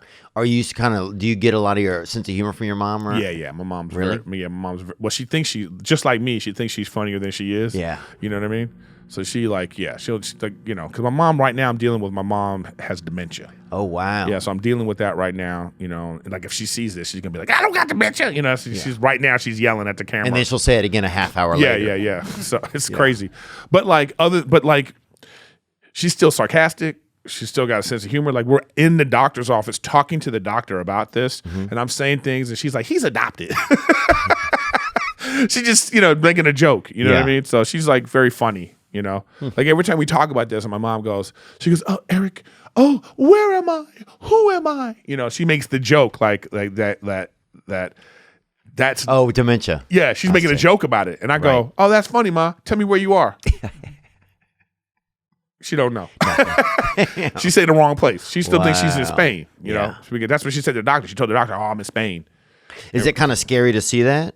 It is, but at the same time, it's like, this is the new baseline. So I'm not going to I can't be sitting around being like, oh my God, my mom has, I just go, let me just enjoy what we had. Cause it's crazy. Cause dementia's that kind of thing where everything's fine except for these two things. Right. And these two things are part of their reality. So you just have to go with it. That's the hard part. I'm talking about it on stage because that's how I, relieve all my stress or anxiety about it. But I'm really not super depressed about it. I'm just kind of okay, we're just going to deal with it and just move forward. Yeah. Does she talk to you about it on a personal level, that she's scared about it? No, because she doesn't. My mom's very stubborn. So she doesn't even realize it. She knows something's up, and I think she knows more than she wants to let on. Right. But it's better to say it's for her to be like she thinks her grandmother's house is 10 minutes away, a walk, And instead of being maybe I'm wrong. No. She's adamant, And she's like, get in the car. We're going to get in the car. We driving around 45 minutes. Right. She don't know where the hell it is. Yeah. But she's saying, if I could just find the river. I'm like, there ain't no river around here. You know what I mean? Yeah. After a while, I was getting upset. It's like, where the river at? Show me the river. I open up the map. Put me in the water. You know what I mean? Now we're right back at church. I'm all cry me a river. You could go on and just... Dude, they put some black stem cells into Justin Timberlake. Let's be honest. Here we go. I've heard this. I'm not joking, man. No, that's a lot not of how black it works. dudes have said that. First of all, if they could do that, all you honkies would be doing that. But we can't afford them, bro. You can afford them now. We can't afford. You don't even want to be on TV. That could be a stem cell research room right over there, man. That's your stem cells. But we can't afford the good stuff from Egypt. And that's what they said. It's in Egypt? Bro, I'm just saying, a couple black guys I talked to at a pizza place one time at night told me. Because that's where science is done. Look, dog, I'm telling you. At that pizza place, that's where the world problems are solved. I'm saying. Okay. That they told me. There's a secret lab in Egypt. No. Okay. They heard me that they heard that Justin Timberlake. It's at the pyramids. Got black stem cells. Do you believe it? No. That's not a thing. I swear to God, man. Yeah, but that's not a thing. Well, flat Earth wasn't a thing, and I'll tell you this: about 5 years ago, I was at a Burger King, and a black gentleman told me this true story. Oh, another flat Earth. Another intellectual hotbed. Well, I'm just saying. I was saying, like the Burger King bathroom. But here, they always got the scoop. They got the word on the street, man. And so he told me flat. He goes, "Look, man, I'm gonna tell you, the Earth ain't round, bro." And I thought he was crazy, dude. 40 minutes later, I thought he was maybe crazy. But then 3 years later, flat Earth is a huge thing. No, it's not a huge thing. Flat Earth. It's not a huge thing. Huge, man. There's documentaries about it. We don't know where we are right now. What? And this is where the podcast goes off the rails. We already had our Sam Tripoli episode, so we're good with the flat Earth. Yeah. Nobody. But what? Are you hearing anything like that? You just let him talk whenever he wants. We try not to. He can't. We shouldn't have. I don't think Sam Tripoli is a flat earther, really. No, he's not. No. But this motherfucker should raise his hand like we at school. I agree. I agree, man. Okay? I don't want him just talking out of turn like that. Bro, look, tell me about it. He's about to be in that show Power. He's in Power, yeah. Yeah, and they're and he won't stop. He tells us about it every day. And he's been on it, though. I know. He loves being the white guy around. Oh, tell me about it, dude. Yeah. He said, I said, look, bro, if you're doing 2 seasons of Power, you can have a mixed kid in a year. Yeah. Did he date? You date black women? Yeah, I do. No, you don't. Yeah, I do. He just said his publicist just texted him. Yeah, I'll make sure you say yes to that. His publicist, by the way, fine. Is she? Have you seen her? her? Oh, Cassandra? Cassandra. I met her. Yeah, Cassandra's dope. What's up, girl? Holla. Met her the other day. What else we got, Nicholas? You want some news, some more questions? Yeah, let's get in a little bit of news, man. We got Erik Griffin, one of the funniest guys, man. Dude, I love watching you. I feel like, I love watching you too, though. I love watching you perform. We both man. like watching each other. Oh, is this coming to America? Adrian Peterson is reportedly in serious debt after making over $100 million in his career, the highest paid running back of all time. He's being sued for failure to pay a $5.2 million loan and owes almost $10 million to multiple different creditors. And that $5.2 million loan was just to cover other loans. Obviously, this is what creditor? The zoo of fucking Washington, D.C. Zoo. Look, he's on a camelback. If you can see the picture. This is why he's broke. Yeah. This is bad decisions right here. This is how you can't just give anybody $100 million and think they're going to know what to do with it. Yeah. I mean, you ever seen that 30 for 30 about all the broke NFL players? This is why. Yeah. That's why they broke. They doing dumb shit like that. How much is a camel? Can you look up how much it is to rent a camel? Yeah. And that documentary was called actually Just Broke, too. There you go. And the picture is in this. He is probably Adrian bought the camel. Is Adrian Peterson on top of a camel? Yeah. Or it could be a sick horse or something. Can we? Is there any other pictures of it? Yeah. Let's see. That's just ridiculous. That's the why same he's broke. picture. And listen, that's okay. I'm not. Where is a guy like that gonna get $50 million? You know, a camel costs about $55,000. Okay. So you can afford a camel if you're him. That's half. That's it. 3 running plays. But when you talk about the upkeep of that camel too, though, you got to have a camel guy. You don't just have a camel in the backyard. Roaming does he around. have other animals? We don't know anything about that, do we? This picture was specifically from either his birthday party or his kid's birthday party, just right in the midst of the whole hitting his kid with a switch thing. Yeah. And he chose to be photographed like this. Well, I'll say this. The media probably cost him a lot of lawyer money. I bet that cost him $10 million to get That's through. what I'm saying. But I'm saying you're a guy that you were a running back. That's your skill. Unless he goes into broadcasting, how's he going to make that money? Those creditors, they're done. They're stupid. He's never going to get this money back. Well, he's never going to get the money. And also, sometimes it just takes a generation. Sometimes it's a generation or two. There's a timeline to things. It's a learning curve. Some people your dad has to make certain mistakes so you don't make them. Like his son may become one of the best hedge fund managers. You just don't know. But sometimes there's maybe he's the first person in his family that ever had any money. You know what I'm saying? Sometimes Seems like it. There's no influence. People don't get. Because anytime you go in, let's get the camel. Can you give me a camel? Get that camel. Well, but the camel, I guess, could stay in the yard with dogs, right? They don't need water or anything, right? No, they do need water. See, this is what I'm saying. You need a camel guy. That guy's on retainer, so there's money for that. That's gonna be $30,000 a year. Yeah, what I'm saying, the camel costs money. I'm just saying, when you know what, everybody should live as a comic for 5 years. Then they learn how to be frugal. That's a good point. Because I learned, you learn how to Dude, I remember using a butcher knife to try to put 2 packets of mayonnaise into a tuna can and swirl. That's what I'm saying, man. We learn how to be broke. We know how to be broke. So I'm just saying that's the kind of guy. He was poor, whatever. I don't know his story. Yeah. But how about this? Beautiful man, though. He dumb. Dude, what a physique on him. I mean, dude, I am. Adonis. He's dumb, though. A real Adonis. He could do modeling. He could do senior modeling. He's not 75, dude. I'm just saying, bro. And he still has 1 good year, so he's going to be running out of debt this year. I mean, look at him. My Christ. God, brother. God damn. Hey, yeah, that's a man right there. That's a thought, boy. Look at these fucking. I want those stem cells. But that's what I'm telling you. That's what he should do. He should sell his stem cells. You don't think Justin Timberlake got a couple APs in him? Can we talk for a minute? Yeah. Girl, I want to know your name. And if I am. Oh, he just changed songs on me. In love. You know what this is like? For 1995, get Theo singing all the classics.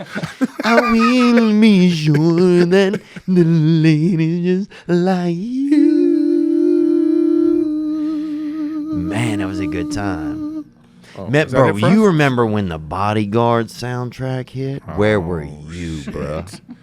Where 3 places I knew where I was. 9/11, when the Bodyguard soundtrack came out. And now that I've been on The Oven. And remember that shit, yeah, bro? good. God damn. And she just now they selling like tours. They doing it now. They selling tours to her, Yeah. to the bathtub now. Oh yeah, and her son died in the bathtub too, man. It's basically just like a little Narnia. It's like the closet in that Lion, the Witch, and the Wardrobe. That thing becoming a real halfway house for Houston. That's the death tub. Because even her daughter died. It's crazy. Little Scrumptious or whatever the daughter's name was. But the boy seemed like, I don't know, man. You get caught up in the drugs, but it's crazy. You see how the mother did it, family. and then it went into the kids. It's crazy. And Bobby's still out there getting fucked up. Sad. It's sad. Did you ever see their show, Being Bobby Brown? Yes. That she was. How sad was it? They took it, dude. I used to love that fucking show. They were on pills. The kids were on pills though half the time. You Check can it tell out. that. But the thing is, they made that show themselves. So they're like, in a way, they kind of had dementia because they thought, oh, this is gonna be dope. We gonna put this together. They edited it themselves and then they sold it the way it was. And they revealed so much nonsense about themselves. It was crazy. Yeah. Did you see that episode where when her daughter was alive? So you had Bobby's kids and then their kids together. So his kids. Tommy Davidson, I think, was one of Bobby's kids, wasn't he? They weren't rich. Yeah. So Right. the one girl, they go shopping and she got hundreds. Yeah. She just, and they just, I was like, damn, why would you do that? Whitney? That's messed up. I know. Why you gonna send your daughter flossing like that to her half sisters and stuff to making them feel bad? She only had hundreds. Yeah. It's crazy. That's crazy, man. Crazy lifestyle. We're at about an hour 40. Oh, all right, man. I guess we gotta get out of here. We gotta get out of here, Took you man. all this time to get me on. That's Shit. it. Did it take a long time? Yeah, it's been a long time, Theo. Has it? Yeah, because remember back in the day when the podcast was like whatever, you was all like, "Oh man, come on, ma." And now we wouldn't have you on, huh? Yeah, now it wouldn't have me on. Janny handles the booking, man. Baby Jarvis over there. Janny, Yeah. Oh, that's why he had to get on mine first. He was like, "Yeah, see, that's something going on here." Oh, Janny's tricky, bro. He knows he's what a tricky he's doing. little motherfucker, isn't he? I know he's tricky. I didn't even. My publicist reached out to you listen to for this. your Shut podcast, up. and then I was there, and I was like, You "Let's and have Dan- Eric on," and I booked you. You and Dane Cook have the same publicist. No, I've do. talked to this dude in the parking lot. Yeah, we talked about it. Yeah, but exactly. You doing that thing now? I mean, I'm booked up for. We are. We booked up. Bro, we booked We're literally up, dude. booked up until almost the end of September. Shut your mouth. Dude, I know, man, and I appreciate. Listen, No, I'm joking. I I'm appreciate happy you for coming. all your success, man. I love seeing it. From where it started to where you're at right now. This is the dream. Yeah. You know what I mean? This is what we do this for. So if one of my homies can do that dream and break away from the pack like this, oh, it's great. Thanks, man. It's Well, really great. I'm That's glad why I you're- started a podcast. I was like, I got to start a podcast. Riffin with Griffin. Griffin. Check that out. Riffin with Griffin. Go to riffinwithgriffin.com or ericgriffin.com to see all my dates and all that bullshit. How's your experience been with podcasting? It's great. I mean, it's a job. You know what I mean? I don't got a compound and like a little gay boy to help me out with Yeah. stuff. But That twink, bro. know- Twinking with Lincoln. That's what we do. For $5, you can meet Gianni, bro. wait, is that the link? Twinking with Lincoln. Hit that link. It's just him in a no shirt. I love Theo tattooed on his chest. No, so I'm it's a slow process. I wish because I remember like you're on episode 100 and whatever. So I'm on episode 40. Yeah. You know what I mean? So it's like, I'm like, damn, I wish I would have done it earlier, but I enjoy it. And it's like, I love like being like one away from the fans and like, people really, I think they just I think comedy fans appreciate this format more than anything else, more than TV shows. I think movies are still number one. I think if you're in a movie and it goes whatever, people are like, oh, that's what makes you a star Gang, still. yeah. But this is like, we have our own tight audience and it's lucrative and it's fun. And this makes it's us great. a human. And I think I think celebrity is kind of becoming a different type of thing where I think Yes. we're just Infamy sometimes. it's more influence. Like who do I want to let influence my world right now? It's That's like why we're called influencers. right. Yeah, I think of it more as like, I think the idea of celebrity and some of the greed and stuff that comes with that, or just the idea of what you are, is almost becoming bizarre. Yeah. If we separate ourselves too much from humanity, it's just fucking bizarre, dog. I know, but these people, like, how many? You ever met some like rich celebrities? Oh, like, dude. they're not even human beings Yeah. anymore, And they're They delusional. act so weird. It's crazy, man. I told myself I never want to be like that. Yeah. Like when I'm on a set, I like to I'm over with the grips and shit. You know, Yeah. slapping five with me. Hey, what's up, dude that drives the truck? Yeah. You know, these are the real people. Oh, dude, I ain't Me Too an actress. I'm Me Too one of the girls over at the soda cart, you know? You know what I'm saying? I'm a man of the people. Yeah, the one that don't have any influence or power that can say anything. You one of those? Those are the ones? I'm just saying, bro. All I'm saying is What you saying? that I'm just saying a lot of rumors that I've heard that aliens and black people aren't getting along, that Justin Timberlake bought Egyptian stem cells. Why aren't aliens and black people, why wouldn't they be getting along? I could see it. I could see them having some differences, but I don't know exactly.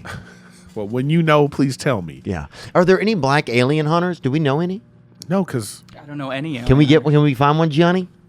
that's when Please? you know, that's Like look one up or book one for the podcast? Book one for the podcast. that's when the world is finally, we finally like, racism's gone. Yeah. When black people start doing dumb white shit, that, you know what I mean? That's when, like, you know, when Fear Factor has all black people on it, we're like, okay, racism is over. Racism's over. We made it. We did it. We've crossed over. When you see black people parachuting and parasailing and shit, when you see like a bear and there's a black guy like, get back, bear, you know, when that kind of shit starts happening, we're like, oh man, the world is a better place. Yeah. The world is a better place. Oh, it's not going to be fun though, I don't think. Oh, one more thing before we get out of here. Theo is thinking about going to Abu Dhabi, and he's a little nervous. And I know you spent. Oh yeah, you're gonna be fine, dude. You're fine. Don't worry about it. Dubai, you recommend it? Yeah, you're gonna be fine. How many nights should I stay there? How many shows you doing? I'm just going to go for the UFC fight, I think. Oh, I'm considering it anyway. I'll just go like 4 days, 3 days, 3 days, 3 nights. Just go like 3 nights. That's enough, Just huh? because of the travel too. It's gonna take you so much time to get there. You got to get acclimated, give yourself a chance to relax. I mean, it's not a lot going on in that city. It's just a metropolis of like buildings and stuff like that. It's not like there's like you'll find stuff to do. You know, if you're going with a group of people or something, Yeah. it'll be fine. Okay. It's gonna be fine, dude. Don't worry about it. Erik Griffin, man, one of the funniest guys I know, man. Thanks for coming in and spending time with us today, bro. Riffin with Griffin, check it out, and let's do it again soon, man. Yeah, whatever Gianni needs, you know what I mean. That'll see be what it is. needs, man. Cut We'll to get him me back like in 2021. Yeah, 2021 May. I think we have you down for. this is what I'm talking about. This is exactly the shit. None of y'all, all y'all ain't shit. All y'all ain't shit.